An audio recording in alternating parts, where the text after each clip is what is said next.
Hello दोस्तों, स्वागत है आपका हमारी इस नई वीडियो में। आप देख रहे हैं आपका अपना यूट्यूब चैनल अप्रेंटिसशिप गाइड, जिसमें है ऑल अबाउट अप्रेंटिसशिप ट्रेनिंग। दोस्तों, आज के वीडियो में हम बात करेंगे नेवल डॉकयार्ड विशाखापट्टनम की ओर से निकाली गई अप्रेंटिस भर्ती के बारे में। जी हाँ दोस्तों, नेवल डॉकयार्ड विशाखापट्टनम जो कि इंडियन नेवी की एक यूनिट है। इंडियन नेवी जैसी मतलब संस्थान में अप्रेंटिसशिप करना अपने आप में बहुत बड़ी बात है, क्योंकि इंडियन नेवी जैसी बड़ी आप एस्टेब्लिशमेंट में नौकरी अप्रेंटिसशिप करते हो तो इसका फायदा आपको आगे चल के मिलता है। आपको गवर्नमेंट जॉब में भी अपॉर्चुनिटीज है वो अच्छी मिलती है। इसके साथ ही आपको छूट भी है वो इंडियन नेवी में, और जो अदर वैकेंसीज है उसमें देखने को मिल सकती है।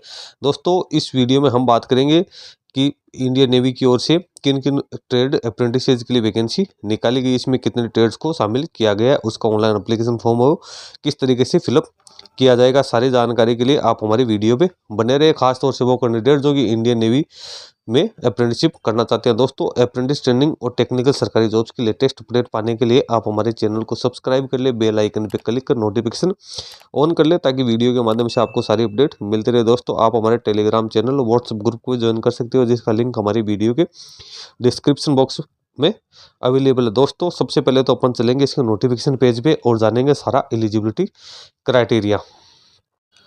दोस्तों, जैसा कि आप देख पा रहे हो, naval dockyard Visakhapatnam quality ships on time की ओर से ये एडवर्टाइजमेंट जारी किया गया, जो कि मिनिस्ट्री ऑफ डिफेंस नेवी के अंडर में आता है। Enrolment of designated trade apprenticeship year 2024-25 batch at naval dockyard apprentice school Visakhapatnam, Andhra Pradesh.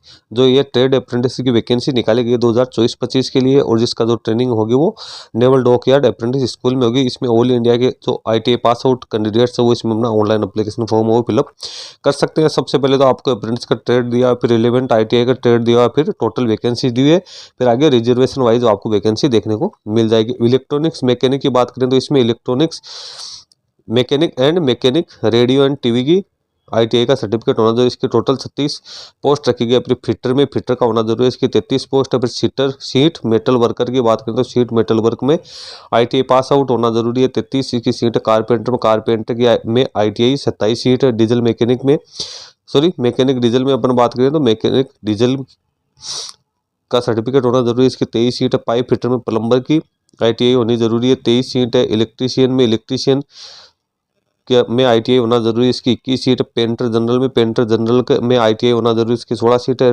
Refrigeration and AC mechanic में रेफ्रिजरेशन AC मैकेनिक का ITI सर्टिफिकेट होना जरूरी है, इसकी 15 सीट है। वेल्डर गैस एंड इलेक्ट्रिकल में ITI होना जरूरी है, इसकी 15 सीट है। मशीनिस्ट की ITI होनी जरूरी है, 12 सीट है। इंस्ट्रूमेंट मैकेनिक की 10 सीट है। मैकेनिक मशीन टूल मेंटेनेंस में mechanic machine tool and maintenance millwright maintenance mechanic में ITI होना जरूरी, इसकी 6 सीट है। फाउंड्री मैन में ITI होनी चाहिए, इसकी 275 सीट है। इस प्रकार से टोटल अपन रिजर्वेशन वाइज यहाँ पे बात करें तो अनरिजर्व की 143 सीट है, OBC की 74 है, SC की 39 है, ST की 19 सीट है। इसके अलावा जो एक्स सर्विसमैन वगैरह जो फिजिकल डिसेबल पर्सन है उनकी 8 यहाँ पे रिजर्वेशन किया गया सीटों का। एलिजिबिलिटी क्राइटेरिया की बात करें तो एजुकेशन है, कैंडिडेट 10th क्लास पास होना जरूरी है, मिनिमम 50% मार्क्स के साथ। और जो ITI पास आउट कैंडिडेट है NCVT SCVT के उनके 65% मार्क्स होने जरूरी है। यानी कैंडिडेट की ऊपरी एज है उसकी तो यहाँ पे कोई लिमिट नहीं रखी गई है, लेकिन कैंडिडेट की आयु हो 14 वर्ष से कम नहीं होनी चाहिए। यानी कैंडिडेट का जन्म 2 मई 2010 से पहले का होना जरूरी है, वही कैंडिडेट इसमें अप्लीकेबल है। फिजिकल स्टैंडर्ड तो कैंडिडेट है मिनिमम फिजिकल फिटनेस का जो स्टैंडर्ड है वो कंप्लीट करना जरूरी है। जिन कैंडिडेट की पहले से ट्रेनिंग हो चुकी है या जो अभी ट्रेनिंग करें वो इसमें एलिजिबल नहीं है। यहाँ SC ST OBC physical disable persons है, उनको यहाँ पे रिजर्वेशन दिया जाएगा। उसके बाद यहाँ पर procedure for applying for apprentice की बात है तो कैंडिडेट को सबसे पहले तो apprenticeshipindia.gov.in पे जाकर अपना रजिस्ट्रेशन करना है। रजिस्ट्रेशन करने के बाद में अपनी जो प्रोफाइल है वो 100% कंप्लीट करनी है। इसमें अपना आधार कार्ड वगैरह जो बैंक पैन कार्ड और जो बैंक डिटेल्स है वो बिल्कुल सही से कंप्लीट करनी है। उसके बाद कैंडिडेट को अप्रेंटिस अपॉर्चुनिटी पे जाना है, जहाँ पे एस्टेब्लिशमेंट नाम में कैंडिडेट को सर्च करना है। नेवल डॉकयार्ड या एस्टेब्लिशमेंट ID आपको देखने को मिल जाएगी, E081528 और 2 के नाम से आप सर्च करोगे तो यहाँ पे वैकेंसीज की डिटेल आ जाएगी। उसके बाद में आपको अप्लाई पे क्लिक करना है और उसका प्रिंट आउट है आपको निकाल के अपने पास रखना जरूरी है। तो ऑनलाइन एप्लीकेशन फॉर्म भरने की जो डेट है वो 1 जनवरी 2023 रखी गई है। अब यहाँ पे एक पॉइंट दिया हुआ है, apprentice profile 2 original hall tickets and all relevant document along with checklist placed at annexure 2 of this advertise indicating status of enclosed document are required to forward in envelope cover right trade name on application envelope cover to the officer in charge for apprenticeship naval dockyard apprentice school VM naval base SOPO Visakhapatnam Andhra Pradesh. This would be considered as the offline application for the purpose of enrollment यानी candidate को registration करना है। फिर नीचे एक annexure दिया हुआ annexure है ना, वो डाउनलोड करना है, उसको फिलअप करना है, जो कि कैंडिडेट से संबंधित जो जानकारी वो फिलअप करनी है। फिर जो ये एड्रेस दिया हुआ वहाँ पे भेजना है, यानी एज ए ऑफलाइन एप्लीकेशन है उस तरीके से ही कैंडिडेट को ये बढ़ना है, क्योंकि इसी के आधार पे कैंडिडेट के जो हॉल टिकट है वो जारी किए जाएंगे। अब जो सिलेक्शन प्रोसीजर होगी, सबसे पहले जो कैंडिडेट है उनको जो मार्क्स है उसके आधार पे कैंडिडेट को शॉर्टलिस्ट किया जाएगा, जिसमें 70-30 का रेशियो यहाँ पे रखा जाएगा, जिसमें एक पोस्ट के अगेंस्ट 5 कैंडिडेट को यहाँ पे शॉर्टलिस्ट किया जाएगा। उसके बाद में रिटर्न टेस्ट ऑर्गेनाइज की जाएगी, जिसमें ओमार बेस्ड रिटर्न एग्जाम होगा, जिसमें 50 मल्टीपल चॉइस वाले क्वेश्चन होंगे, जिसमें मैथमेटिक्स से 20, जनरल साइंस के 20 और जनरल नॉलेज के 10 होंगे, जो कि इंग्लिश लैंग्वेज में होंगे। और प्रत्येक जो क्वेश्चन है उसके डेट नंबर आपको दिए जाएंगे, यहाँ पे कोई नेगेटिव मार्किंग नहीं होगी। इस रिटर्न एग्जाम को जो क्लियर करेगा उनको फिर इंटरव्यू के लिए बुलाया जाएगा। इंटरव्यू में जो कैंडिडेट है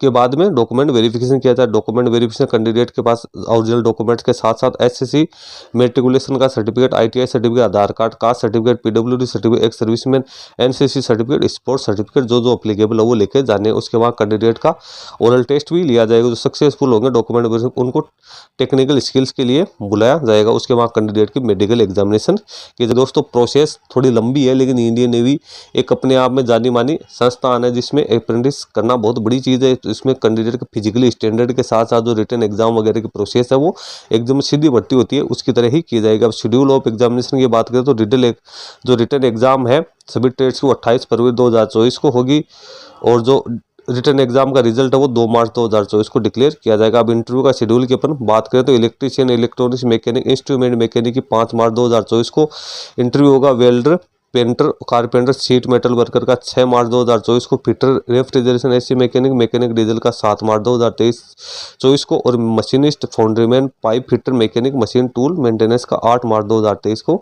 इंटरव्यू किया जाएगा। जो रिजल्ट है इंटरव्यू का 14 मार्च 2024 को डिक्लेयर किया जाएगा, और मेडिकल एग्जामिनेशन की डेट होगी 16 मार्च 2023 को रखी गई है। शेड्यूल में चेंजेज भी हो सकता है। स्टाइपेंड की बात करें, जिन कैंडिडेट के पास में 1 साल की ITI है उनको 7700 रुपये, जिनके पास 2 साल की ITI है उनको 8050 रुपये दिए जाएंगे। इसके अलावा अदर जो फैसिलिटीज है वो नीचे आपको देखने को मिल जाएगी। उसके बाद कैंडिडेट है उनका कैंडिडेचर बिल्कुल क्लियर होना जरूरी है, इसलिए पुलिस वेरिफिकेशन जरूरी है। जो ट्रेनिंग है वो 2 मई 2024 से स्टार्ट की जाएगी। इनकम्प्लीट एप्लीकेशन है वो यहाँ पे कोई उनका रजिस्ट्रेशन नहीं किया जाएगा। अब नीचे जो एनेक्सर्स की बात करें, ये हॉल टिकट का फॉर्मेट है, ये कैंडिडेट को डाउनलोड करना है और to be filled by the office है उसको तो खाली रखना है। बाकी जो कैंडिडेट्स की जो सूचना है वो कैंडिडेट्स को अपनी हैंड राइटिंग में कैपिटल लेटर में फिलअप करनी है। यहाँ पे कैंडिडेट को अपना नाम, अपनी फोटो चिपकानी है, date of birth, personal details है वो सारी फिलअप करनी है। ये चेकलिस्ट है जो कि ये डॉक्यूमेंट है कैंडिडेट को अटैच करने, यस या नो यही यहाँ पे कैंडिडेट को लिखना है, जिसमें आप देख सकते हो print out of complete application profile form.